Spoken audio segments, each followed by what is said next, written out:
Hello everyone. जो भी एमएससीआरई 2025 में एग्ज़ाम दिए हैं रेडियोग्राफर का, उससे रिलेटेड आज हम उससे रिलेटेड कुछ क्वेश्चंस को हम लोग डील करेंगे, जिससे आप लोग अपना देख सकते हैं कि हमारा कितना सही और कितना गलत हुआ है। इसके साथ हम लोग स्टार्ट करते हैं फर्स्ट क्वेश्चन से।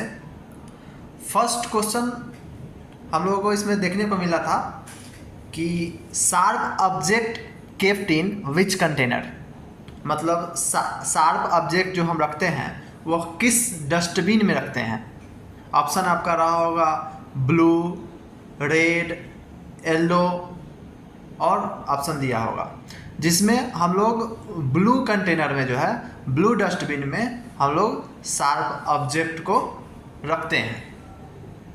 दूसरा क्वेश्चन था सेंट्रल रे इन लंबर स्पाइन, मतलब कि लंबर स्पाइन का जो हम एक्सरे करते हैं उसमें सेंट्रल रे को हम कहाँ डालते हैं। ऐसे तो L3 L4 पे डालते हैं, लेकिन L3 L4 ऑप्शन में नहीं था, इसलिए ऑप्शन में जो था L4 L5, तो ये इसका आंसर चला जाएगा L4 L5 के पास।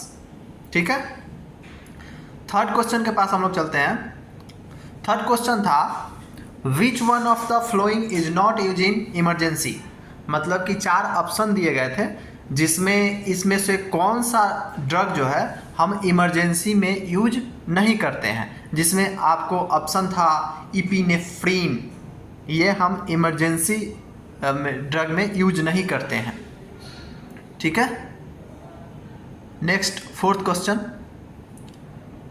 नेक्स्ट था जजेट व्यू इज डन फॉर, मतलब जजेट व्यू जो है जजेट व्यू एक्सरे करते हैं वह किस पार्ट के लिए किया जाता है। तो ये मेनली हम लोग पेल्विस के लिए करते हैं जजेट व्यू।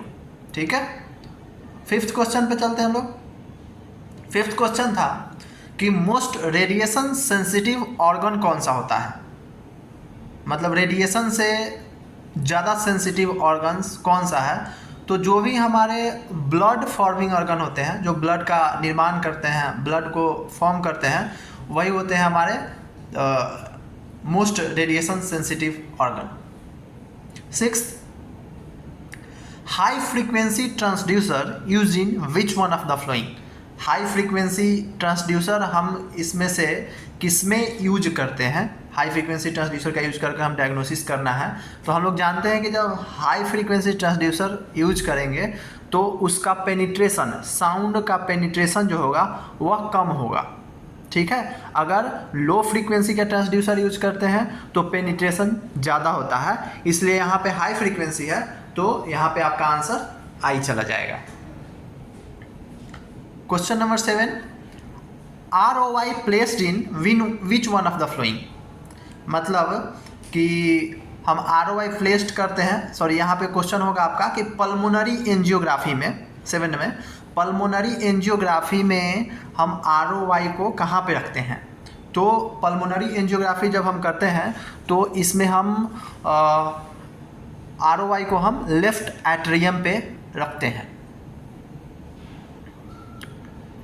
अब कोरोनरी एंजियोग्राफी में हम ROI को कहाँ रखते हैं, मीन्स ROI को हम लोग कोरोनरी एंजियोग्राफी में असेंडिंग एओर्टा पे रखते हैं। क्वेश्चन नंबर 9, इसमें कहा जाता है कि इस ऑप्शन में से दिया होगा, 4 ऑप्शन आप लोगों के पास मिला होगा, जिसमें बताया गया था कि अगर हम किसी पेशेंट का CT चेस्ट करते हैं प्रोन पोजीशन में, तो हम किस डिजीज को डायग्नोस करने के लिए हम मेनली उसको करते हैं। मतलब प्रोन पोजीशन में हम CT चेस्ट करेंगे तो मेनली ILD को देखने के लिए हम लोग करते हैं, जिसका फुल फॉर्म होता है इंटरस्टिशियल लंग डिजीज को हम डायग्नोस करने के लिए प्रोन चेस्ट CT हम करते हैं, ILD। 10 नंबर क्वेश्चन था हम लोग के पास कि KVP डिफाइन किसको करता है। तो हम लोग जानते हैं कि MA जो है वह क्वांटिटी को बताता है और KVP क्वालिटी को बताता है। ठीक है, और तो KVP डिफाइन करेगा आपको quality of X ray penetration, KVP define करेगा क्वालिटी ऑफ एक्सरे पेनिट्रेशन को। क्वेश्चन नंबर 11 है आपको कि लंग्स में जो हम विंडो यूज करते हैं वो उसका कितना होता है, रेंज कितना होता है। तो अप्रॉक्स हम लोग लंग्स में जो विंडो यूज करते हैं वो आपको -600 के करीब में हमको देखने को मिलता है। ऑप्शन में रहा होगा, ये आप लोगों का सही आंसर है। क्वेश्चन नंबर 12 था,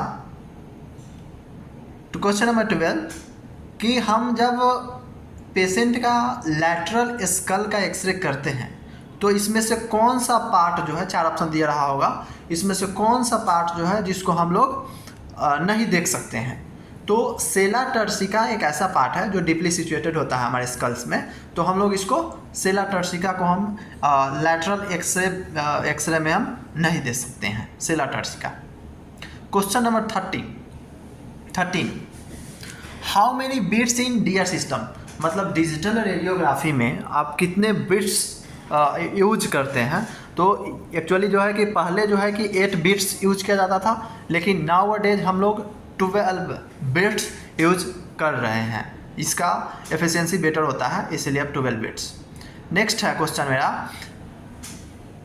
कि 1.02 mega volt electron used in which one of the flowing, मतलब कि कुछ जैसे कि रेडिएशन इंटरेक्ट करते हैं एटम से, तो बहुत सारे प्रोसीजर वहाँ पे होते हैं।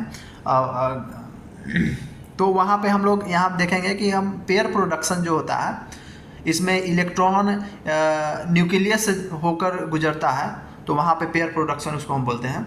ठीक है, तो पेयर प्रोडक्शन में हम लोग लगभग 1.02 मेगा इलेक्ट्रॉन वोल्ट की एनर्जी से जब हम वो देते हैं, इलेक्ट्रॉन आता है तो वो और न्यूक्लियस से जाकर गुजरता है, तो पेयर प्रोडक्शन वहाँ पे होता है। तो इसका आंसर आप लोगों का चला जाएगा पेयर प्रोडक्शन। क्वेश्चन नंबर 15 कहा जा रहा है कि स्कल का अगर लैटरल एक्सरे हम लोग करते हैं तो इसमें से कौन सा पार्ट, 4 ऑप्शन दिया गया होगा, इसमें से कौन सा पार्ट जो है जो सुपर इम्पोज होता है, एक दूसरे को सुपर इम्पोज होता है, तो वो होता है मैंडिबल रैमी। ऑप्शन आप लोगों के पास 4 मिला होगा, उसमें जो है कि आप लोग देख सकते हैं। 15 क्वेश्चन। Thank you. हम लोग जल्द ही जो है कि नेक्स्ट पार्ट इसका हम लोग लेके आ रहे हैं। ठीक है, तब तक आप इस 15 को आप लोग कंपेयर कर सकते हैं कि इसमें मेरा कितना सही हुआ और कितना गलत हुआ। Thank you.